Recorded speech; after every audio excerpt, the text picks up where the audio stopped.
সন্তান নেওয়ার চেয়ে কুকুর পোষা ভালো, এমন মন্তব্য করে নতুন বিতর্কের জন্ম দিয়েছেন বলিউড অভিনেত্রী শেফালি শাহ। বিয়ে মাতৃত্ব নারীদের ওপর সমাজের চাপ নিয়ে কথা বলতে গিয়ে তিনি বলেন, কুকুরই একমাত্র প্রাণী যারা মানুষকে নিঃশর্ত ভালোবাসা দেয়। তার এই বক্তব্য ঘিরে সামাজিক মাধ্যমে চলছে ব্যাপক আলোচনা সমালোচনা।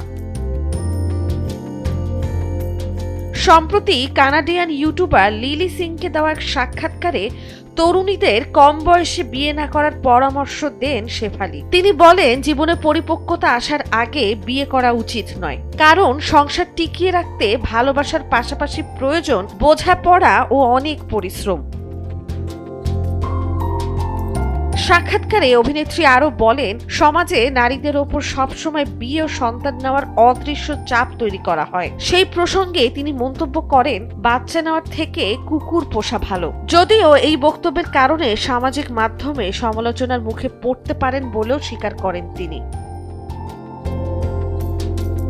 ব্যক্তিগত জীবন নিয়েও খোলামেলা কথা বলেন শেফালি শাহ। তিনি জানান, তার পোষা দুটি কুকুর অ্যাশ ও সিম্বাকে পরিবারের সদস্যের মতোই ভালোবাসেন। উল্লেখ্য, অভিনেত্রী বর্তমানে নির্মাতা বিপুল অমৃতলাল শাহের সঙ্গে সংসার করছেন এবং তাদের 2 সন্তান রয়েছে। নন্দিনী আহসান, সময়ের আলো।